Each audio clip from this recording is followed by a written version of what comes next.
Mom? Dad? Is it over? It was pitch black and silent for a moment after. I don't know, son. The woman's voice quivered. Henry, how will we know? It was then Henry switched on the lantern.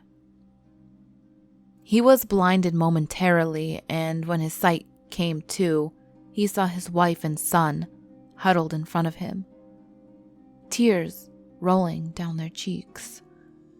He had wiped off his own tears earlier. Having illuminated the lantern, he proceeded to direct the light around the room. The surrounding area was small and lined with metal walls, in itself lined with lead thick enough to block out radiation from the outside. Boxes and shelves of canned food products hugged every corner. At the far end was a large water purifier. There was a single door in the shape of a vault. He wondered how long they had been waiting in the darkness. Henry, how will we know? Henry pointed the light back at his family with a dumbfounded look on his face and said nothing. Henry? I don't know. I don't have any way to tell if it's safe out there. Where's the radio? He found the radio behind him and channeled through the stations, hoping to pick up a signal. At first, there was only static. Mom, is this the end of the world? No, baby. We're still alive. I mean outside. That's what your father's trying to find out. Shh! Henry held out his hand. He was trying to listen. He thought he had heard something. Mom, that earthquake, was that from the bombs? Jonathan! Henry hushed his son as he held the radio to his ear. He had definitely heard something. Something or someone was singing.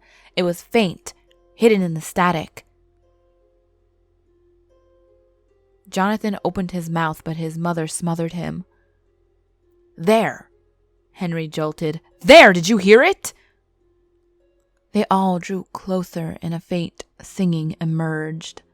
The tune was familiar, though the words were still obscured. Catherine made a confused face.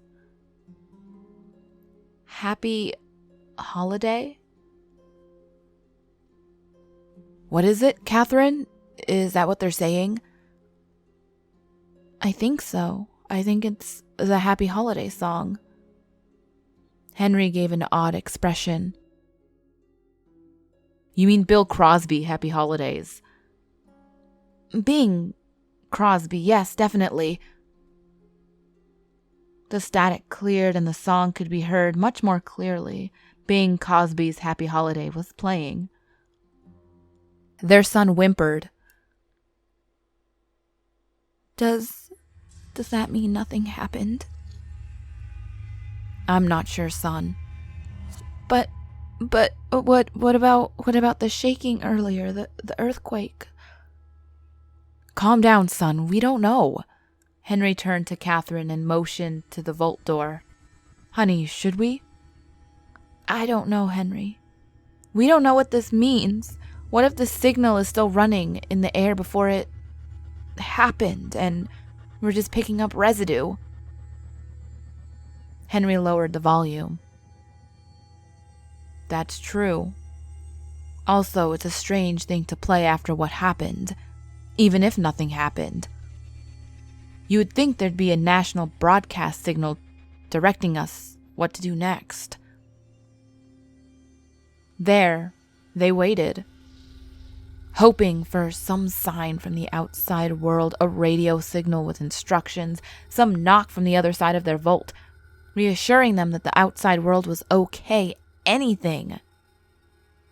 They waited for days, but there was nothing but the song playing over and over. Happy holidays. In a fit of desperation, they eventually decided to open the door.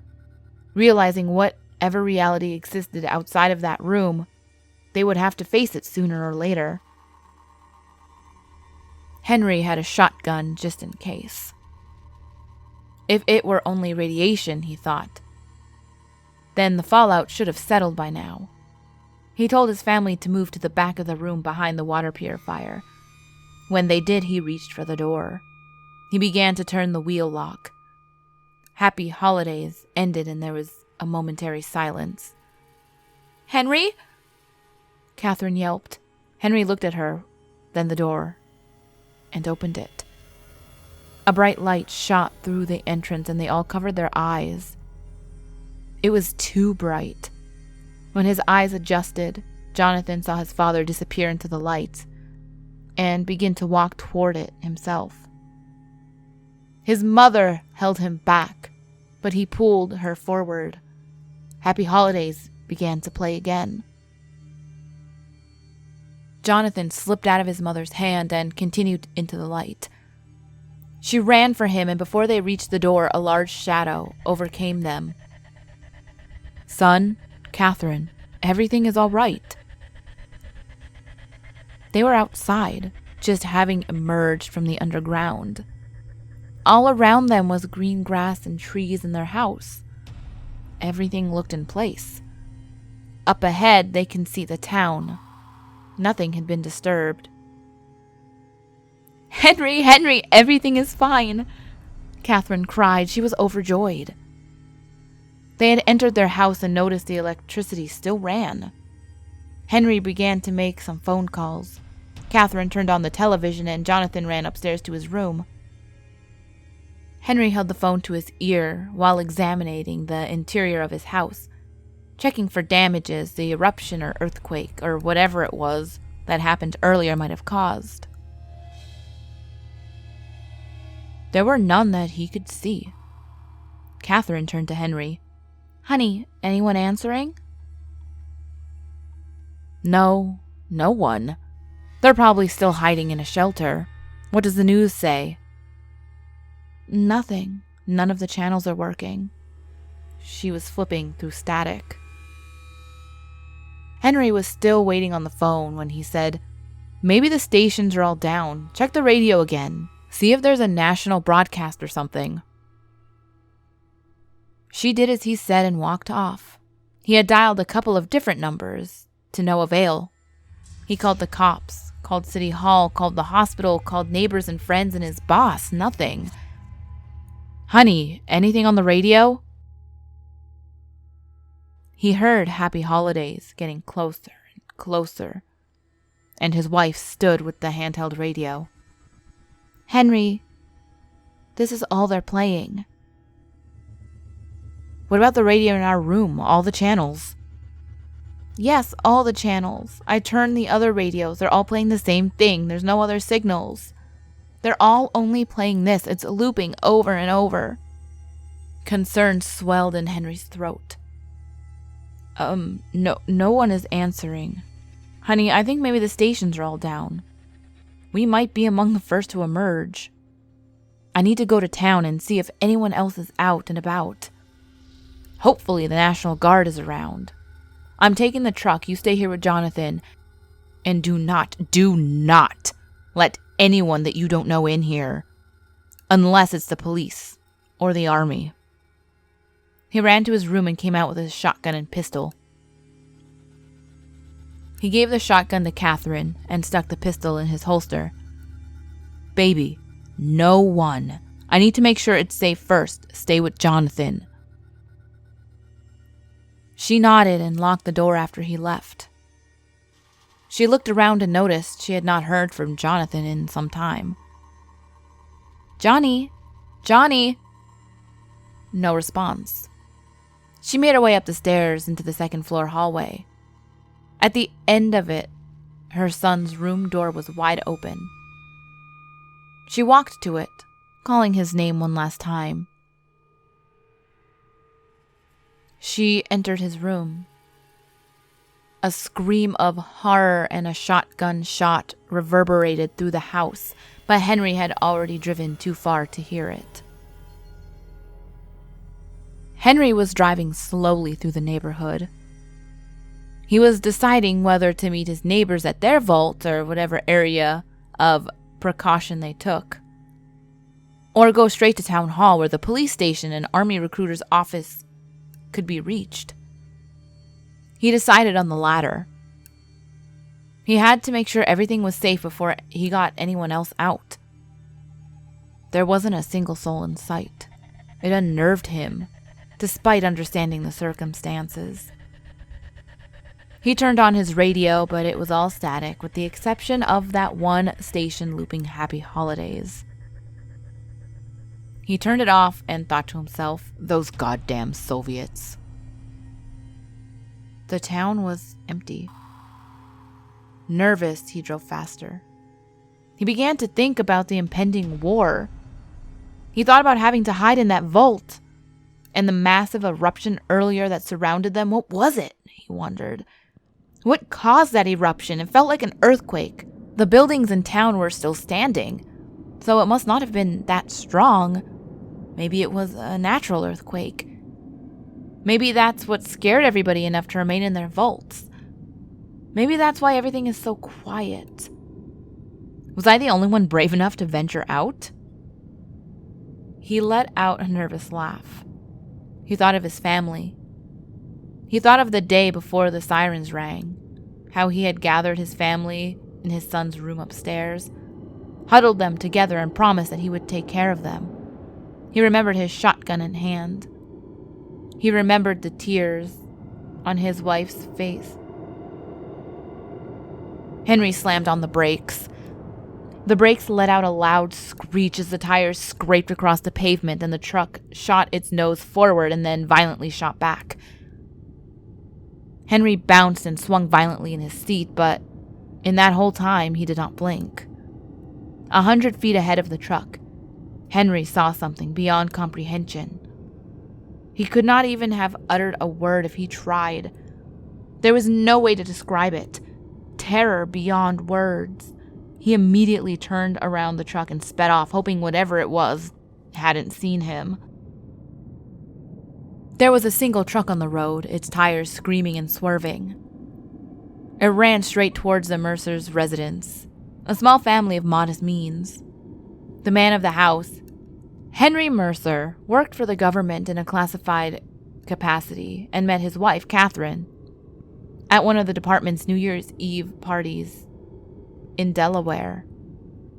They conceived a child 3 months later and produced their son Jonathan on December 25th, 1952. 2 years earlier, General Secretary of the Soviet Communist Party threatened Western sovereignty. The threat of a nuclear war cast a shadow across America, and families prepared for the worst. When the sirens rang, everyone ran for shelter. The Mercers were never heard from again. Henry nearly ran the truck into his house. He shot out of the vehicle and slammed through the house entrance door. He began to call his wife and son, screaming their names. The house was filled with Bing Crosby's Happy Holiday playing on the radio and even though the static of the television. He took out his pistol and negotiated his way through the house, periodically looking out the windows, hoping to God that thing wasn't following him. Seeing nobody downstairs, he made his way up. He found himself at the end of the second-floor hallway, where his son's room door had been shut, a horrible smell emitting from just behind. Johnny? Catherine? The door was locked. Johnny? Catherine? No answer. I'm kicking down the door. Johnny, Catherine, are you in there? I'm kicking open the door. Henry stood back and made a start at the door, kicking the wood around the knob into a dent. The wood had broken. One more kick should do it. He stirred back farther this time and charged the door, kicking it at the same time, and the door busted open. Earlier that day, Jonathan had ran into the house. He can hear his parents discussing what had happened. He was walking up the stairs when he saw his father reach for the phone. He was in the hallway when he heard his mother carrying a radio playing Happy Holiday. He liked that song. Then he froze in his steps. He thought he had seen someone running inside his room. He should have run back downstairs and told his mother and father, but he continued forward, cautiously. Hello? He approached the door and slowly peeked inside. Then he saw them, and they saw him. They were shaped like humans, but that was as far as the similarities went. Everything else was completely inhuman. Jonathan was paralyzed in fear and could barely call for help above a whisper. Soon afterwards, Catherine had made her way inside the room. At first, her mind could not make sense of what she was looking at. Then, seeing Jonathan's body laying at their feet, she screamed, aimed the shotgun, and shot. Sometime later, Henry returned. He could be heard screaming downstairs, then making his way up to the room. The door was initially closed, and when he kicked it in, he fell into an empty room. Just 4 walls and a floor and window. He was stunned in disbelief. Where had they gone? What happened to Jonathan's room? He heard a noise outside and ran to the window. Looking out, he saw those indescribable horrors making their way into the house. They had followed him. He shut the broken door as well as he could and wielded his pistol.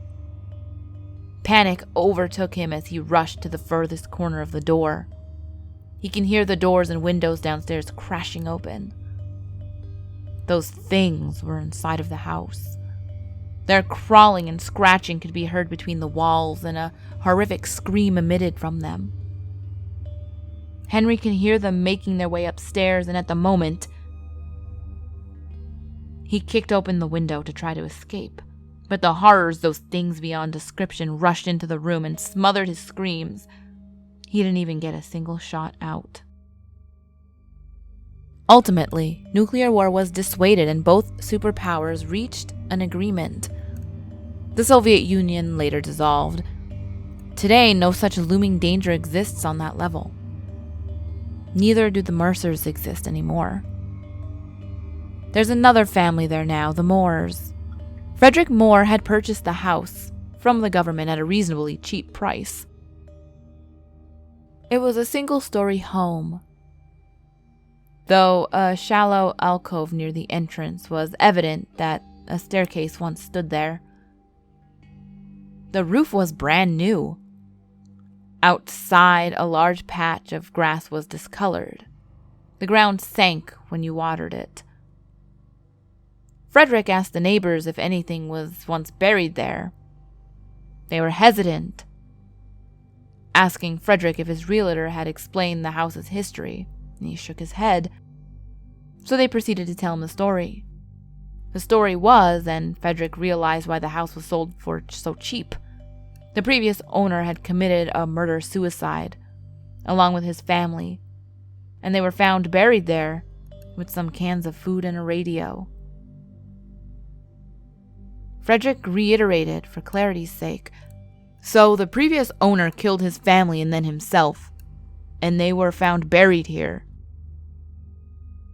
That's what they say, his neighbor shrugged. It was just a giant hole burying that poor family and a couple of cans and a radio. God, that's horrible. I'd rather my family not know about this. But who buried them? Nobody knew, but it didn't bother Frederick. It happened decades ago, before much of the town was destroyed in that earthquake and rebuilt. He returned home to his wife and son, poured himself some coffee, and turned on the radio. At first, there was only static. I hope you ghouls enjoyed this. creepy Delaware story. I do apologize that I didn't have a video out on Monday. Life is just so crazy. Everything's so hectic. I apologize. So I'm going to make next Monday's a really good one. I promise. As always, ghouls, the last video will be on the top left. The next video will be on the bottom left. All my social medias are on the screen as well as in the description box below. And remember, there's always someone or something watching you.